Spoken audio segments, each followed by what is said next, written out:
اثناء التحنيط زي احنا اتفقنا، وده جميل ان احنا نشوف تابوت مغلق جواه موميا، وتابوت احنا رفعنا الغطا بتاعه، يبقى عندنا شبه خنثو ونسبة كاشوتي، اسماء اصحاب المقابر اصحاب المومياوات. لما رفعنا الغطا بصينا لينا الموميا بهذا الشكل داخل لفائف كتانيه، وهنلاقي الخرز الجميل اللي يزين الموميا من بره، وهنلاقي منظر الالهه حتحور برضه معمول بالخرز، وهنلاقي جعران القلب هنا، لأن المصري القديم عرف إن القلب هو مصدر الروح، فالقلب هو الوحيد اللي داخل الجثة أو داخل الموميا. طيب لما فرغ الحاجات الأربعة اللي هو المعدة وأمعاء وكبد رئتين، اتسابوا فين؟ اتسابوا فيما يسمى بالأواني الكانوبية، صندوق الأحشاء، صندوق حفظ الأحشاء. الصندوق ده فيه 4 أواني يحملوا أسماء إمستي، حابي، دواموت، إف، قبح، سنو، إف. ال4 دول المعدة وأمعاء وكبد ورئتين، واحد بشكل آدمي، واحد بشكل ابن آوى، واحد بشكل حورس الصقر، واحد بشكل القرد أو البابون حابي. يبقى عندك إمستي، حابي، دواموت، إف، وقبح، سنو، إف. ال4 أواني دول اللي كانوا بيحفظوا الأحشاء بداخلهم.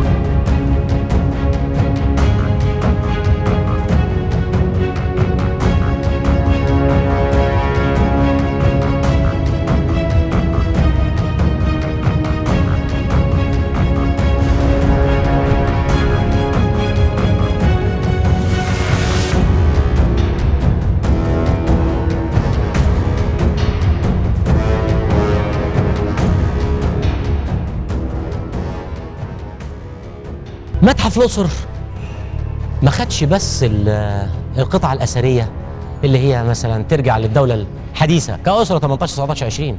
حصل في تنوع هنا، في حاجات زي ما احنا شفنا العملات اللي ترجع للعصر اليوناني والروماني، شفنا العملات الإسلامية، شفنا برضو هنا بعض اللوح اللي هي بتمثل لنا برضو الفترة القبطية.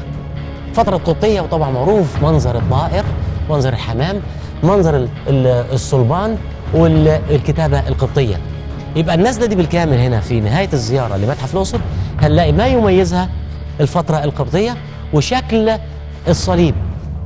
وعلى فكرة شكل الصليب هو امتداد لعلامة عنخ، علامة الحياة.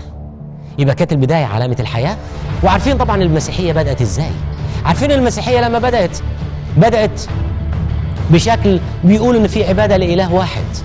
ما عجبتش اليونانيين الرومانيين، ابتدوا يضطهدوا المسيحيين، ابتدوا يعملوا ملاعب رومانية موجودة في كل حتة للتخلص من المسيحيين.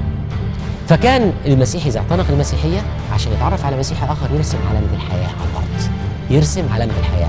إذا تم القبض عليه من قبل أحد الرومانيين يقول له لا أنا برسم علامة الحياة، علامة العنخ، علامة المصري القديم. ولكن في نفس الوقت كان سيم ما بينهم، إذا أنت اعتنقت المسيحية وأنا اعتنقت المسيحية نرسم علامة العنخ ما بيننا. وده كان تطور طبيعي من علامة العنخ إلى منظر الكروس أو منظر الصليب. منظر السمك اللي مشهور جدا، منظر الأرانب، ودي مناظر ما تميز الحنية بتاعت الكنيسة والعمدان الخاصة بالمحراب أو بالكنيسة.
أحد البلوكات الحجرية اللي كانت ترجع للفترة المصرية القديمة واللي تم إعادة استخدامها عشان ترجع للفترة اليونانية الرومانية ويتم استخدامها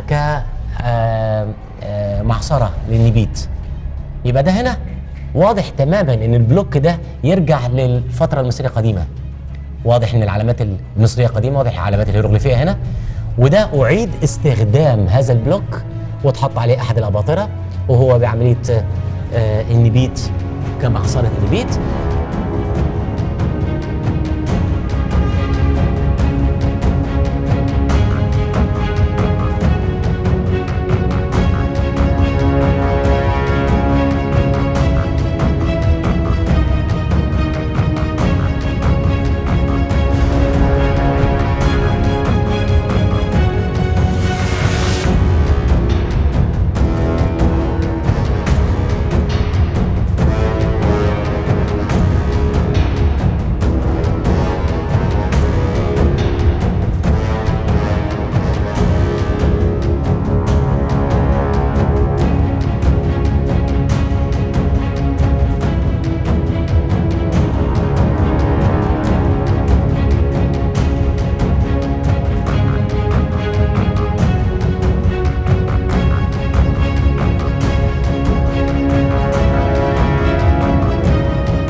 بكده احنا نقدر نقول انتهت زيارتنا لمتحف الأقصر، وننوه على حاجة مهمة جدا.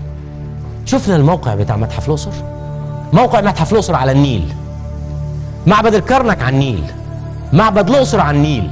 فكان لازم ان احنا، والفنان محمود الحكيم، ان هو كان لازم يبني هذا المتحف على النيل عشان يبقى نفس الكونسبت، نفس الفكر اللي استمر من الدولة الحديثة مرورا بالعصر اليوناني الروماني لغايه العصور المتاخره، لغايه لما يوصل عصرنا الحديث. لازم نعرف فضل النيل على الحضاره المصريه القديمه، على الحضاره اليونانيه الرومانيه، على الحضاره القبطيه، على الحضاره الاسلاميه، على عصرنا الحالي وعصرنا الحديث. دي كانت زياره متحف الأقصر، احد المتاحف واجمل المتاحف الاقليميه في مصر على الاطلاق.